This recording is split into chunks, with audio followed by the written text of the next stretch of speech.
I found my wife's obituary online, but she's sitting right next to me. I am chronically online. I Google lots of things and people when I'm bored. I've Googled my own name before, along with friends, acquaintances, conspiracy theories, and random internet sundries. But last night was the first time I'd Googled my wife's name, and I found something I'd never forget. The first hit was an obituary.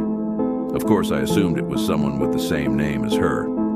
Her first name is Emily, and her last name is pretty common. Not going to share it here because I don't want to be doxxed. But I clicked it anyway, just out of curiosity. My heart fell through the floor when I saw a photo of my wife on the website.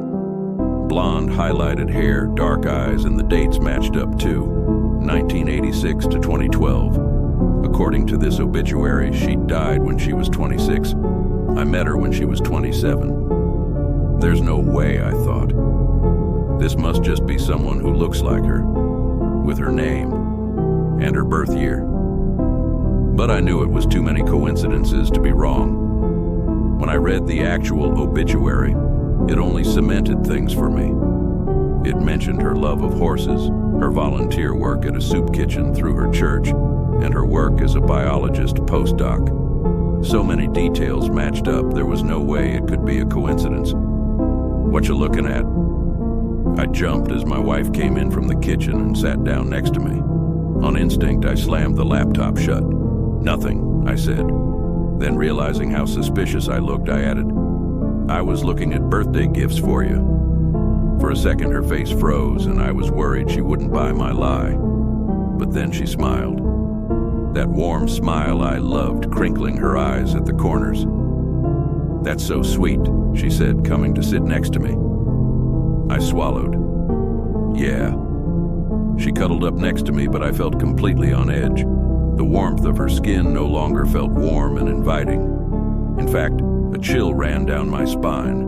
After a few minutes, I extricated myself from her embrace. "I don't feel good," I lied. "I'm going to lie down."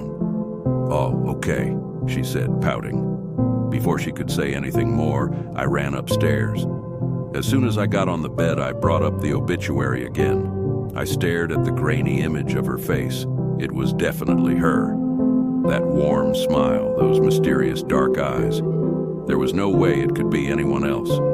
I scrolled through some of the other results, and I realized some of those too were related to her death. There was a Facebook memorial page. Friends posting on it names I didn't recognize, mourning her loss more than 10 years ago. The university she worked at had put out a statement with their condolences as well. But then I found something that made my heart stop. A news article nestled at the bottom of the search results page. Emily hadn't just died. She'd been murdered. My jaw hung open as I read the news article. Phrases popped out at me. No signs of forced entry, partially dismembered, and killer still at large. The news article didn't have a photo of Emily, though, so maybe this was a different Emily. It had to be. It couldn't be my Emily, who was sitting on the couch watching TV downstairs. A sound jolted me out of my thoughts. The door to the bedroom creaking open. Emily stood in the doorway, oddly still. The hall light was off, shrouding her face in shadow. Emily?" I asked, my voice shaking. "I came up to check on you," she said in a soft, cool voice. "Thanks," I said, quickly turning off my phone and slipping it behind me. "I'm feeling a lot better now. I'm fine." "I'm glad to hear that," she said, her voice going lower.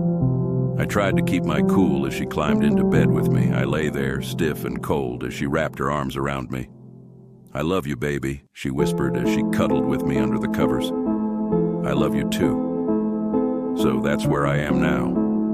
I'm writing this from my phone as Emily sleeps next to me. I don't know if I'm safe here. I don't know who or what I'm dealing with. All kinds of crazy scenarios have been floating through my mind. Did Emily have an identical twin that died and she took over the twin's identity? Is she some horrible creature from folktales who killed Emily and took on her appearance?